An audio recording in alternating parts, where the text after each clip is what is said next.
Hey Brew Crew, welcome back to the channel. Today we are back at the table after a few excursions to some local game stores.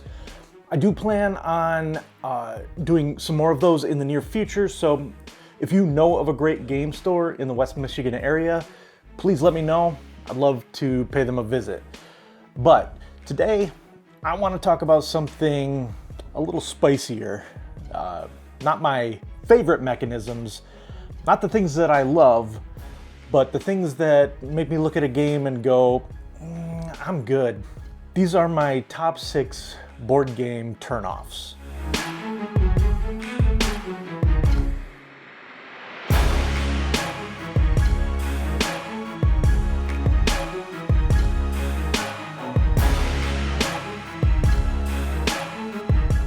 Now, quick disclaimer before we get into it. Obviously, this is all personal preference. If one of your favorite mechanics shows up on this list, I am not saying it's bad. I'm just saying that it is not for me. Some of these are in very popular games that people absolutely love. In fact, one of my favorite things is when I'm checking out new games is finding exceptions to these rules. And in this video, I'm actually going to try to provide examples of games that have these traits that I do really enjoy, assuming one exists. So, if anything, think of this less like a rant and more like a peek into the wiring of my board game brain. All right, let's count it down. Coming in at number 6, roll and write games. And this one might surprise some people because roll and writes have been pretty hot the last several years. They're fast, they're portable, they're easy to teach, they check a lot of boxes, but for me, they tend to fall a little flat. And I think the main issue is that they often feel a little too solitary and a little too similar in many cases. Even though we're all sitting at the same table, rolling the same dice, I'm basically just doing my own little puzzle on my sheet. There's typically not a ton of interaction, and what interaction does exist usually feels very indirect or minimal. It's like we're playing the same game, but also kind of playing separate games at the same time. And the other thing is, roll and write games can sometimes feel repetitive. Once you get the system, you're often just optimizing within a pretty narrow decision space. Now, there are exceptions. Some roll and writes add clever twists, branching paths, or interesting player interaction. My exception here would be Welcome To. Something about the way that the card flips randomize what numbers and options will be available to you keeps this one feeling fresh. But as a category, if I see roll and write on the box, my excitement level definitely dips a bit. Number 5, campaign games. This one hurts a little because I really want to love campaign games. The idea is incredible. A long-form experience, evolving storylines, persistent consequences. It sounds amazing. I mean, I also enjoy playing D&D and RPGs. But in reality, they come with one big problem: commitment. Getting a group together for one-off game nights is already hard enough. Getting that same group together consistently over multiple sessions, that's like trying to schedule a summit meeting. And if someone misses a session, now you've got to decide, do you play without them? Do you pause the campaign? Do you awkwardly recap everything next time? It becomes less about playing a game and more about schedule logistics. And then there's the mental overhead. If we haven't played in a couple of weeks, I have to remember the rules, the story, my character, what we're trying to do. It can get to be a lot. So while I admire campaign games and I totally get why people love them, they often feel more like a commitment than a casual gaming experience. I don't really have a great exception for this one, unfortunately, because the campaign game that we are currently in the middle of has been on pause for several months now.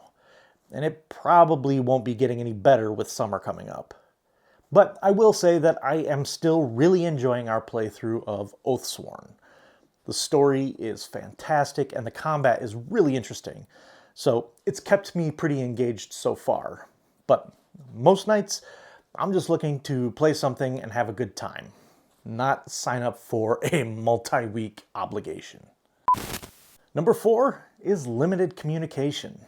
Games where you're technically cooperating, but you're not allowed to say certain things. Or you can communicate in very specific, restricted ways. And I get it, it's meant to create tension and challenge. It forces creativity, teamwork, and clever interpretation. But for me, it can feel more frustrating than fun. A lot of the times, I feel like I know exactly what I want to say, and the game just is stopping me. It feels like a way to create an illusion of difficulty. And this is almost always a component of cooperative games. This game is pretty easy. People will blow right past it. I know. Let's tell them they can't talk. It's like being in a group project when you're not allowed to fully explain your idea. And then when things go wrong, everyone's like, why didn't you say something? And you're like, I tried. But the biggest thing for me here is the social element.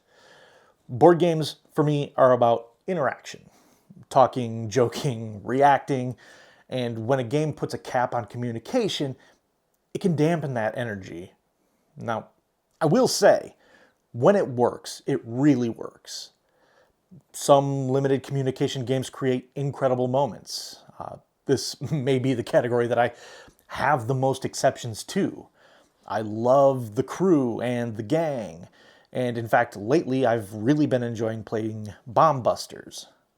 But more often than not, I'd walk away feeling like I wish I'd played something different. Number 3, memory-based mechanics. And I'm just going to be honest with you, I don't trust my memory. If a game heavily relies on remembering where things are, what's been revealed, or tracking hidden information over time, I'm already at a disadvantage. And it's not even about skill, it's just not fun for me. Because when I lose due to memory, it doesn't feel like I was outplayed. It feels like my brain just didn't cooperate or let me down. And there's also an imbalance issue. Some people are really good at memory, like suspiciously good. Like, have you been studying this board game when I wasn't looking good? So now the game isn't about strategy or decision making, it's about who has better recall. And that's just not the kind of competition that I personally enjoy. I'd much rather lose because someone made a smarter move, not because they remembered that the third tile from the left was flipped over 12 minutes ago. An exception to this, though, is Trio or Nana, which is strange because the game is all memory, and your mistakes are out there for everyone to see. But because the game is fairly short and lighthearted, it usually leads to more laughter than frustration. Number 2 is real-time or timed gameplay, and this is a big one for me. The second you put a timer on a game, my entire experience changes. Instead of thinking through decisions, I'm rushing. Instead of enjoying the moment, I'm stressed. Instead of having fun, I'm just panicking a little. And I know that's kind of the point. It's supposed to create urgency and excitement. But for me, it often just creates the type of pressure that I really don't enjoy. And this is especially bad when a game's mechanisms are deliberately trying to trick me into messing up, and I have a timer staring me down on top of it. And what usually happens, I make the worst decisions. I feel flustered, and I don't enjoy myself as much. If it's happening in a cooperative game, I feel 100 times worse because I hate feeling like I'm letting my teammates down. The standout exception here is Project Elite. This game uses a very stressful timer in a cooperative game, but the real-time portion of the game is just a couple minutes long. So each time that timer goes off, you have a moment to let the dust settle and reassess the situation. But yeah, generally speaking, timers and I, not the best relationship. And finally, my number one board game turnoff, kind of a tie, acting or shout out a word mechanics. Anything that puts me on the spot to perform, whether it's acting something out, making noises, blurting out words under pressure, that is just not in my comfort zone. And I know for some people that's the whole appeal. It's hilarious, it's energetic, and it creates memorable moments.